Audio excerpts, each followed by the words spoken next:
Haleluya. Salam damai sejahtera di dalam cinta kasih daripada Bapa kita Tuhan Yesus Kristus. Selamat malam Bapak Ibu, puji Tuhan. Jumat malam hari ini sudah tanggal 6 Februari 2026. Besok sudah tanggal 7. Atas kemurahan Tuhan kita masih dipelihara dalam keadaan sehat. Bukti nyata Yesus cinta Bapak Ibu bersama saya. Berarti kita disertai Tuhan. Berarti Tuhan selalu mendengar doa kita. Kita selalu minta pimpinan Tuhan, selalu Tuhan pelihara hidup kita. Kalau bukan karena pimpinan Tuhan, tidak bisa hidup sampai detik ini. Semua karena anugerah Tuhan.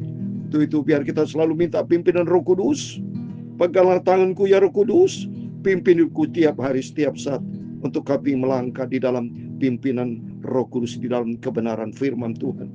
Kita membaca firman Tuhan malam hari ini, Injil Markus pasal 10 ayat 1-12. Di situ tentang keluarga, supaya seorang istri atau suami, salah satunya, dua-duanya, tidak boleh untuk saling menceraikan. Apa yang sudah dipersatukan oleh Tuhan tidak boleh diceraikan manusia. Ini perintah Tuhan. Tapi banyak manusia melanggar. Terjadi banyak hari ini manusia bercerai. Itu sudah berarti melanggar perintah Tuhan. Itu saya minta, biar Roh Kudus akan tuntun kita, supaya kita tidak berjalan dalam kedagingan. Jangan berjalan menurut egoisnya kita, menurut apa maunya kita. Tapi kita masing-masing diciptakan sama Tuhan untuk kita berpegang teguh kepada kebenaran firman Tuhan. Peganglah tanganku Roh Kudus, amin, haleluya, setiap hari, amin, haleluya. Ku tak dapat jalan sendiri, amin, haleluya, tanpa Roh-Mu, amin, haleluya. Bawalah diriku kepada, haleluya, segala kebenaran, amin, haleluya, agar ku tidak tersesat mengikuti jalan-Mu, amin, haleluya. Kudus, kudus Tuhan, kuduslah nama-Mu, amin, haleluya. Ku beri syukur dalam simfoni indah, amin, haleluya.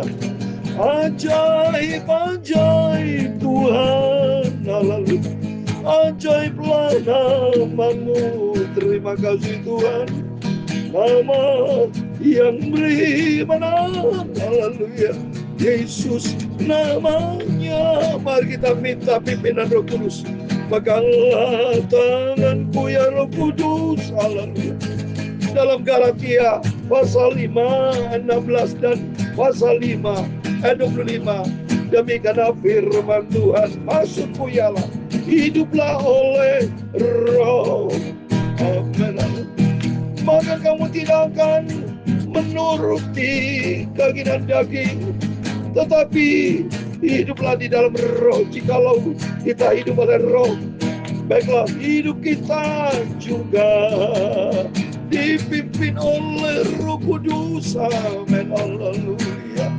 Ya Tuhan, punya mula kebesaran dan kejayaan, kehormatan, kemasyuran, dan keagungan. Ya segala yang ada di langit dan di bumi. Ya Tuhan, punya mula kerajaan, dan Engkau yang tertinggi itu, haleluya, melebihi segala-galanya sebagai kepala.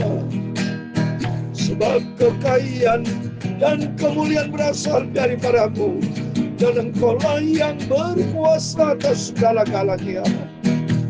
Dalam tangan-Mu lah kekuatan dan kejayaan, dalam tangan-Mu lah kuasa membesarkan dan mengokohkan segala-galanya. Sekarang ialah kami bersyukur kepada-Mu dan memuji nama-Mu yang agung itu. Itulah Tuhan Yesus Kristus, haleluya. Bapa, sucikan malam hari ini pikiran dan hatiku untuk firman-Mu, amin, amin. haleluya. Ampunilah semua dosaku, sucikanlah hidupku. Terima kasih Bapa. Berfirman malam hari ini, siapkan hati kami untuk firman Tuhan. Dalam nama Tuhan Yesus, kami sudah berdoa dan mengucap syukur, haleluya. Amin, amin. Selamat malam. Tuhan Yesus memberkati Bapak Ibu bersama saya. Sebelum kita berbaring tidur, selalu diisi dengan kebenaran Tuhan. Ikuti perintah Tuhan, supaya kita berjalan di dalam jalan yang benar. Kalau kita ada di dalam kebenaran Tuhan. Kata firman Tuhan katakan tadi, maksudku ialah dalam Galatia pasal 5, ayat 25, ayat 16 dan 25. Hiduplah oleh roh, maka kamu tidak akan menuruti keinginan daging. Ayat 25, jikalau kita hidup oleh roh, baiklah hidup kita juga dipimpin oleh roh, supaya kita tidak berjalan di dalam kedagingan kita, tidak berjalan menurut keinginan egois kita. Kita melangkah yang salah. Berarti kalau kita berjalan di dalam kedagingan, itulah jalan yang sesat, akan menyesatkan dan mendapatkan hukuman dari Tuhan. Jadi artinya, kalau kita tidak hidup di dalam kebenaran firman Tuhan, hidup di dalam daging, itu bisa jalan yang sesat. Sebab di dalam kedagingan tidak ada kebenaran Tuhan. Ya, firman Tuhan katakan di dalam Roma pasal 8 ayat 8. Orang yang berjalan di dalam kedagingan, saya mau baca. Rom 8 ayat 8. Mereka yang hidup di dalam daging tidak mungkin berkenan kepada Allah. Jelas ya.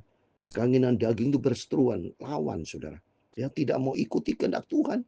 Seperti contoh daging apa? Egois, berzina, cerai. Itu daging itu. Kata firman Tuhan tidak boleh bercerai. Nah, oleh itu mari kita kembali kepada firman Tuhan supaya jelas kita membaca firman Tuhan. Markus pasal 10. Ya, puji Tuhan. Maka pentingnya Bapak senang sekali baca Alkitab. Supaya kita tidak ngawur. Kalau berjalan dunia, kalau nggak ada kebenaran firman Tuhan, ngawur kita. Ya, orang nikah, sudah diberkati di gereja. Ya, cerai seenaknya. Mentang-mentang nggak cocok, sudah setahun, 2 tahun, 3 tahun, 5 tahun, atau 10 tahun, berapapun lah. Toto cerai. Ngawur saudara itu. Ikuti firman Tuhan. Mari. Markus pasal 10, bicara tentang perceraian. Ini firman Tuhan. Dari situ Yesus berangkat ke daerah Yudea dan ke daerah seberang sungai Yordan. Dan di situ pun orang banyak datang mengerumuni dia. Dan seperti biasa ia mengajar mereka. Ini pentingnya. Yesus selalu mengajar. Karena Yesus adalah sumber kebenaran. Mengajar kepada manusia supaya berjalan di dalam kebenaran Tuhan. Ya, jadi Tuhan ini ajaran Yesus loh ini. Ya, Yesus yang menciptakan hidup kita loh. Yang menciptakan semuanya. Jadi kita harus mutlak ikuti firman Tuhan. Ikuti ajaran Tuhan Yesus. Maka datanglah orang-orang Farisi dan untuk mencoba Yesus. Mereka bertanya kepadanya, apakah seorang suami diperbolehkan menceraikan istrinya? Fakta saudara. Banyak suami-suami saya nanya bertindak semena-mena. Menceraikan istri. Kasihan istri jadi korban. Mentang-mentang istri perempuan pihak yang lebih lemah. Laki yang lebih kuat, senanya aja. Berarti ini contoh firman Allah jelas. Suami disebut suami itu, ya. Apakah seorang suami diperbolehkan menceraikan istrinya? Jadi bisa aja suami, bisa juga istri, ya, saling cerai. Tidak boleh saudara, ya. Ini mereka mencoba Yesus karena mereka mau tahu ini apa jawaban Yesus.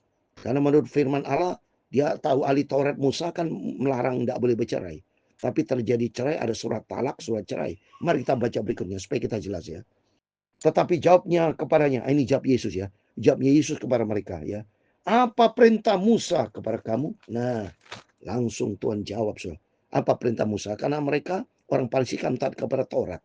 Jadi tahu tentang perintah-perintah hukum Taurat, hukum firman Allah pada waktu zaman Musa. Jawab mereka, Musa memberikan izin untuk menceraikannya dengan membuat surat cerai. Nah, saudara ya. Ini Musa manusia bisa mengizinkan. Tapi kalau Tuhan pencipta manusia melarang cerai. Nah ini apa kata Yesus? Ayat 5. Lalu kata Yesus kepada mereka, justru karena ketegaran hatimu lah, maka Musa menuliskan perintah ini untuk kamu. Nah ini manusia tegar, keras kepala, KPDW saudara. Nggak boleh sebetulnya bercerai. Tetap aja akan penjara. Karena manusia masing-masing ya, ikuti egoisnya, ikuti kesombongannya, ikutin kemauan kedagingannya. ketegaran hatinya, tidak mau ikuti perintah Tuhan. Sehingga Musa mau tidak mau karena mereka keras kepala, akhirnya tak mengizinkan. Tetapi ayat 6, sebab pada awal dunia Allah menjadikan mereka laki-laki dan perempuan. Sebab laki-laki akan meninggalkan ayahnya dan ibunya dan bersatu. Nah, ini supaya selalu jelas ya. Bersatu dengan istrinya.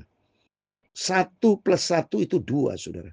Tapi kata firman Allah khusus untuk rumah tangga beda. 1 + 1 tetap 1.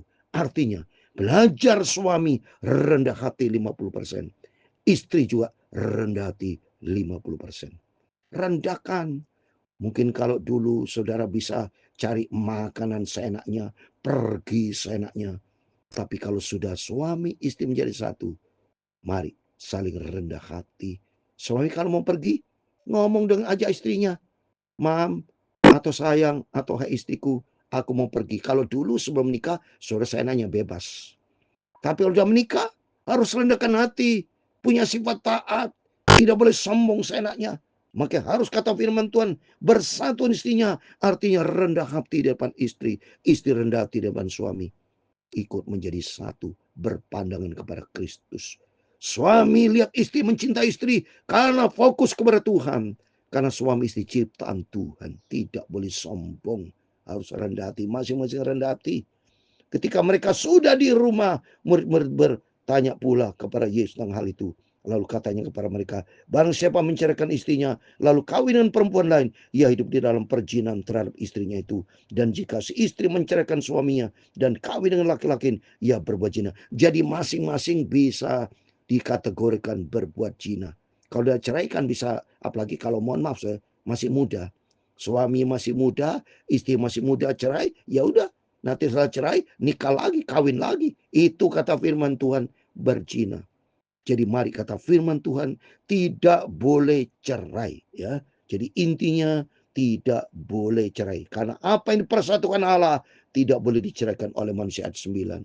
Kalau saya diberkati sama Tuhan di gereja, oleh hamba Tuhan Yesus menjadi saksi, jemaat menjadi saksi, hamba Tuhan menjadi saksi sudah diberkati. Mari lakukan perintah Tuhan. Bapak Ibu semua yang mungkin yang dengar firman Tuhan yang mau cerai-cerai, tidak boleh, harus rendah hati, saling ngalah. Suami minta maaf kepada istri, istri minta maaf kepada suami, saling mengalah, bertujuan berpandangan kepada Kristus. Tidak boleh cerai. Saya mau baca dalam Malaki pasal 2 ayat 16, Tuhan benci perceraian, saudara. Malaki pasal 2 ayat 16 dikatakan, sebab aku membenci perceraian, firman Tuhan Allah Israel. Juga orang menutupi pakaiannya dengan kekerasan, firman Tuhan semesta alam. Maka jagalah dirimu dan jangan berkhianat. Ya, tidak boleh berkhianat. Yudas Israel berkhianat. Banyak orang Kristen berkhianat, saling cerai-cerai, tidak boleh. Hormati istri, sayangilah istri dari masa muda. Baca ayat 15. Ayat 15. Malaki pasal 2 ayat 15. Bukankah Allah yang Esa menjadikan mereka daging dan roh, dan apakah yang dikehendaki kesatuan itu keturunan ilahi. Jadi jagalah dirimu dan jangan orang tidak setia terhadap istri dari masa mudanya. Harus setia. Bapak-bapak, suami-suami, cintalah istrimu dari masa muda. Kalau dari saat menuju perkawinan, pernikahan setelah diberkati, sayang istri, ya. Semua saling sayang, ya. Laki-laki penggal istrinya, hai sayang, ya, hai mami, atau pokoknya buatlah kata-kata yang betul mesra. Jaga hubungan cinta kasih supaya nanti dipersatukan sama Tuhan di dalam berkat ilahi. Di situ dikatakan ada keturunan ilahi. Tuhan ciptakan Adam dan Hawa dari awal karena Tuhan punya rencana yang sempurna. Supaya nanti kalau suami istri menjadi suatu keluarga ilahi. Jadi bertobat, saudara. Kalau menurut firman Allah tidak boleh bercerai. Tapi kalau sudah cerai, ya sudah masih tanggung jawab. Jadi sekarang kalau firman Allah kepada orang yang sudah cerai, bertobat. Jangan sampai saudara mencerai-ceraikan seenaknya. Minta ampun sama Tuhan. Karena itu sudah melanggar firman. Saudara jangan sok pinter. Ya, jangan sok ngatur Tuhan. Oh, tidak apa-apa bercerai. Itu ada ayatnya. Ya enggak apa-apa. Ini firman Allah kata tidak boleh bercerai. Tapi kalau sudah terjadi perceraian, ya bertobat. Kata firman Tuhan harus bertobat, minta ampun sama Tuhan. Ya, jadi ini ditujukan kepada suami istri yang belum cerai. Kalau belum cerai, ya sudah jangan bercerai. Karena itu melanggar firman. Tapi kalau sudah melanggar, sudah cerai, sudah nikah lagi, firman Allah berzina, harus minta ampun sama Tuhan, bertobat. Karena bicara pengampunan, itu ada ayatnya, 1 Yohanes 1:9.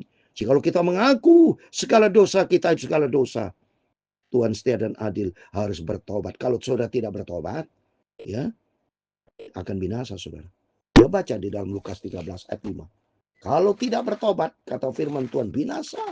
Maka bertobat artinya kalau sudah salah, ya udah bertobat. Jangan saudara mencerai-cerai lagi, nikah kali cerai lagi. Itu berarti tidak bertobat itu.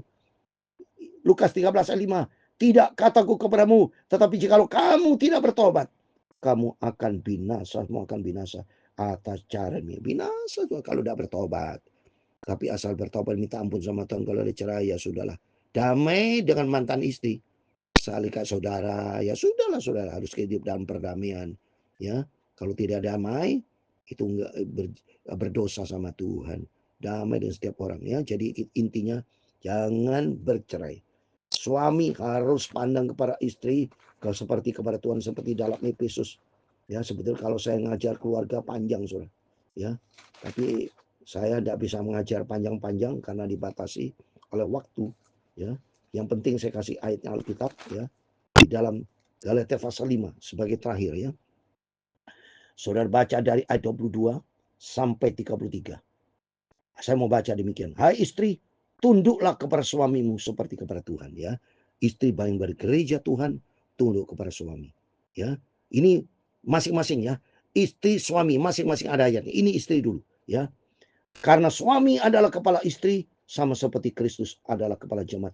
Dialah yang menyelamatkan tubuh. Jadi artinya gini, hai istri-istri, ibu-ibu, hormati suami seperti kepada Kristus. Ya, ngalah, masing-masing ngalah. Ya, oh kalau gini bukan mas suami, ya sudahlah, Mbak, di dalam udah mengalah. Jadi intinya, mari mengalah dulu. Ya, ingat ya. Ini ada firman Tuhan buat suami. Sekarang berikutnya buat suami. Ayat 24. Karena itu sebagaimana jemaat tunduk kepada Kristus, demikian juga istri kepada suami dalam segala sesuatu. Jadi istri, ya, kepada suami tunduk dalam segala sesuatu seperti pandang Kristus. Sekarang kepada suami ini ada 5. Hai suami, kasihlah istrimu sebagaimana Kristus telah mengasihi jemaat dan telah menyerahkan dirinya baginya. Ini jadi suami juga mencintai istri seperti kepada Kristus. Jadi masing-masing seimbang. Ini suami lagi, ayat 26. Untuk menguduskannya sesudah ia menyucikannya dengan memandikannya dengan air dan firman. Supaya dengan demikian ia menempatkan jemaat di hadapan dirinya dengan cemerlang tanpa cacat atau kerut atau yang serupa itu. Tapi supaya jemaat kudus dan tiada bercela. Demikian juga suami harus mengasihi istrinya sama seperti tubuhnya sendiri. Siapa yang mengasihi istrinya, mengasihi dirinya sendiri. Amin. Ya. Jadi jelas ini imbang. Istri hormat kepada suami dalam segala sesuatu seperti pada Kristus. Demikian suami juga mengasihi istri dengan sungguh-sungguh seperti mengasihi dirinya sendiri seperti kepada Kristus. Jadi kalau Kristus di tengah-tengah, nah ini dengan saya, istri sebelah kiri, suami sebelah kanan. Saya mengajar, ya, ke tanda keluarga, Kristus di tengah-tengah. Istri melihat suami, lihat ada Kristus. Suami lihat istri, ada Kristus. Kristus yang mempersatukan hidup kita, bahagia, diberkati. Lihat keluarga Nuh. Nuh layak masuk ke dalam batra karena Nuh mencintai istri. Istri Nuh mencintai, menghormati Nuh sebagai suami. Menjadi berkat buat anak-anak. Ini perlu dijaga, saudara. Gimana suami istri menjadi berkat buat anak-anak rumah tangga. Kalau suami cekcok-cekcok, nggak cocok-cocokan, apalagi terjadi pacar, ujungnya apa? Yang menjadi korban anak-anak, saudara. Jaga itu.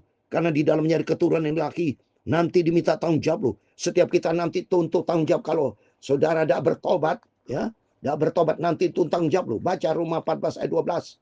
Setiap kita harus tuntut tanggung jawab. Saya mau baca Roma pasal 14 ayat 12. Demikian firman Tuhan. Demikian setiap orang di antara kita akan memberikan pertanggungan jawab tentang dirinya sendiri kepada Allah. Harus tuntut tanggung jawab. Hai suami-suami, tanggung jawab kepada Tuhan. Istri-istri, tanggung jawab kepada Tuhan. Maka hiduplah suami istri anak. Setiap kita hidup di dalam firman Tuhan. Jadi intinya firman Tuhan malam hari ini tidak boleh bercerai. Tapi bagi orang yang sudah bercerai, bertobat. Hiduplah di dalam kebenaran firman Tuhan. dan jangan berbicara lagi, jangan main dengan dosa. Karena kalau mempermainkan dosa, ya, baca Ibrani pasal 10 ayat 26, kita yang tahu tentang kebenaran main dengan dosa, nggak ada ampun. Saudara, lihat ini Ibrani 10 26. Sebab jika kita sengaja berbuat dosa dan sengaja berbuat dosa, ya, sesudah memperoleh pengetahuan tentang kebenaran, maka tidak ada lagi korban untuk menghapus. Nah, tidak ada korban menghapus dosa, saudara. Hidup di dalam dosa, saudara. Asal mereka tidak bertobat, ini maksudnya. Jadi orang mempermainkan dosa-dosa. Jangan sesat. Galatia 6:7. Jangan sesat. Allah tidak membiarkan jadi ini yang permainkan. Apa yang ditabur orang itu akan dituainya. Itu mari kita minta. Biar Roh Kudus tuntun kita. Supaya langkah demi langkah kita berpegang kepada firman Allah yang dipimpin Roh Kudus. Amin. Peganglah tanganku ya Roh Kudus. Haleluya. Setiap hari. Amin. Haleluya. Ku tak dapat jalan sendiri. Amin. Haleluya. Tanpa Roh-Mu. Amin. Haleluya. Bawalah diriku kepada haleluya segala kebenaran. Amin. Haleluya. Agar ku tidak tersesat mengikuti jalan-Mu. Jangan kita sesat. Haleluya. Tuhan memberkati engkau. Haleluya. Dan melindungi engkau. Tuhan menyinari kau dengan wajah-Nya dan memberi kau kasih karunia. Tuhan menghadapkan wajah-Nya kepadamu dan memberi kau damai sejahtera. Bapa kami yang di surga, dikuduskan nama-Mu. Datanglah kerajaan-Mu. Jadilah kehendak-Mu di bumi seperti di surga. Berikanlah kami pada hari ini makanan kami yang secukupnya, dan ampunilah kami akan kesalahan kami, seperti kami juga mengampuni orang yang bersalah kepada kami. Dan janganlah membawa kami ke dalam pencobaan, tetapi lepaskan kami daripada yang jahat. Karena Engkaulah yang mempunyai kerajaan dan kuasa dan kemuliaan sampai selama-lamanya. Amin. Amin. Tuhan memberkati Bapak Ibu Saudara semua. Yang penting mari berjaga dan berdoa. Sebelum kita berbaring tidur, ikuti firman Tuhan. Berdamai suami istri hidup di dalam cinta kasih Tuhan. Pandang kepada Kristus, taatlah kepada firman, supaya hidup kita layak berkenan sama Tuhan. Minta ampun sama Tuhan. Kalau kita sudah berdosa dan bertobat, hiduplah di dalam kebenaran Tuhan. Hiduplah dalam pertobatan yang benar, sehingga hidup kita selaras dengan rencana Tuhan. Tuhan memberkati kita semua. Amin. Immanuel, puji Tuhan. Haleluya.